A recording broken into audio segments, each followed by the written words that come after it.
ડાંગથી સમાચાર છે। વઘઈ અને સુબીર કોંગ્રેસમાં ભડકો જોવા મળ્યો છે। બે તાલુકા પ્રમુખોએ પક્ષમાંથી રાજીનામું ધર્યું છે। જિલ્લા પ્રભારી રાજેશ ગામિત સામે ગંભીર આક્ષેપ થયા છે। ટિકિટ માટે પૈસાની માંગણી કરાતી હોવાનો પત્રમાં ઉલ્લેખ છે। વઘઈ પ્રમુખ ઘનશ્યામ ભોએ અને સુબીર પ્રમુખ ગુલાબભાઈના રાજીનામા સામે આવ્યા છે। 25 વર્ષથી જોડાયેલા હોવા છતાં અવગણનાનો આક્ષેપ લગાવ્યો છે। ઘણા વર્ષોથી કોંગ્રેસ પાર્ટીમાં સક્રિય સભ્ય તરીકે જોડાયેલો હતો અને હાલ હું તાલુકા પ્રમુખ તરીકે બીજા ટર્મ તાલુકા પ્રમુખ છું।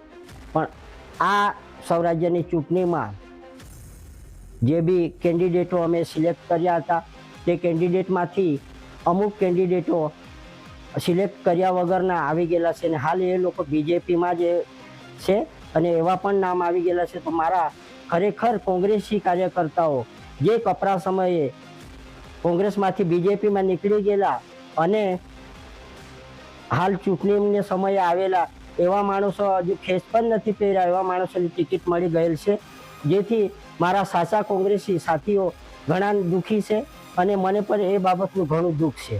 એકદમ અચાનક નવા ચહેરા આવી જતા હોય તો હું પ્રમુખ તરીકે મને પણ ઘણું દુઃખ છે અને મારા કાર્યકર્તા પણ દુઃખી છે, જેથી કરીને મારે કોંગ્રેસ પાર્ટીમાં રાજીનામું આપવું પડેલ છે।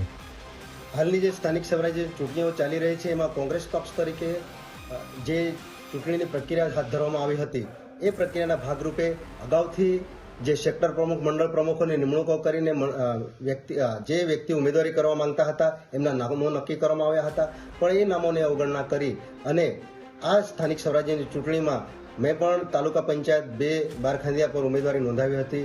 મારા ઉમેદવારીના સંદર્ભમાં અમારા પ્રભારીશ્રીએ મને વોટ્સએપ કોલ દ્વારા એમના ઘરે બોલાવી અને નાણાકીય લેવડ દેવડ અંગેની વાત કરતાં મેં મારા નૈતિકતાને વિરોધ હોવાને કારણે એ વસ્તુનો સ્વીકાર ન કરેલ, જેથી પીએસસી કમિટીમાં કોઈ પણ જાતના ચર્ચા વિચારણા કર્યા વગર ભાજપ સાથે જોડાયેલા લોકોને ટિકિટ આપી દેવામાં આવી છે અને અમારા જેવા પક્ષના વફાદાર વ્યક્તિઓને ટિકિટની ફાળવણી કરવામાં આવી નથી એવું જાણવા મળેલ છે। અત્યારે હાલને પણ હું તાલુકા કોંગ્રેસ સમિતિનો પ્રમુખ હોવા છતાં કયા વ્યક્તિને કોંગ્રેસ પક્ષનો મેન્ડેટ આપવામાં આવ્યો છે તેની મને જાણ નથી।